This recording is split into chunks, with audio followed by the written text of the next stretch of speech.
The 4 disciplines of execution are designed to create a winnable game. They give you the power to execute your most important goals in the face of competing priorities and distractions. The disciplines are powerful yet simple. They are not, however, simplistic. They can be tricky to apply and sustain because they require us to work differently than we normally do. Discipline 1 is focus on the wildly important. It requires you to focus on less in order to accomplish more.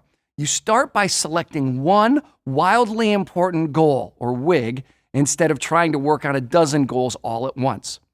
We're not suggesting you ignore the work necessary to maintain your operation. We are suggesting you narrow your focus to work on what you want to significantly improve. Most intelligent, ambitious people don't want to do less, especially if it means saying no to good ideas. They're wired to do more, but there are always more good ideas than there is capacity to execute. When you choose a wildly important goal, you identify the most important objective that won't be achieved unless it gets special attention. In other words, your normal course of business won't make it happen. To define a WIG, identify where you are now, where you want to be, and by when. Said differently, you define a starting line, a finish line, and a deadline. Psychologically, it's very important to have a single measure of success. This is the discipline of focus, and it's the first step to creating a winnable game. Discipline 2 is act on the lead measures. No matter what you're trying to achieve, your success will be based on 2 kinds of measures, lag and lead. Lag measures track the success of your wildly important goal.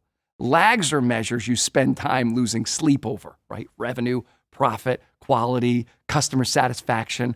They're called lags because by the time you see them, the performance that drove them has already passed. You can't do anything to fix them. They're history. In contrast, lead measures track the critical activities that drive or lead to the lag measure. They predict the success of the lag measure and are influenced directly by the team. A common example of a lag measure is weight loss. Which activities or lead measures will lead to weight loss, right? Diet and exercise. Proper diet and exercise predict the success of weight loss, and they're activities we can directly influence. Right? Now, simple enough, but be careful. Even the smartest people fall into the trap of fixating on a lag measure they can't directly influence. This is because lags are easier to measure and they represent the result we ultimately want. Think of a lead measure as a lever that moves your wildly important goal. Discipline 3 is keeping a compelling scoreboard. People play differently when they are keeping score. If you doubt this, watch a group of teenagers playing basketball. See how the game changes the minute scorekeeping begins. It's not a subtle change. The lag and lead measures won't have much meaning to the team unless they can see the progress in real time. Bowling through a curtain is not that much fun. Discipline 3 is the discipline of engagement. People perform best when they are emotionally engaged, and the highest level of engagement comes when people know the score, whether they are winning or losing the game. It's that simple. The best scoreboard is designed for and often by the players. A player's scoreboard is quite different from the complex scoreboard coaches love to make. If players know the score, if they can influence the lead measure, and if the lead measure moves the lag measures, you know you have a winnable game. Disciplines 1, 2, and 3 are nothing more than a formula for creating a winnable game. Discipline 4 is how we play that game. Discipline 4 is create a cadence of accountability.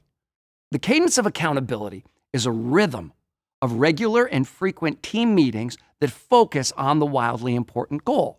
These meetings happen weekly, sometimes daily. Ideally, they last no more than 20 minutes.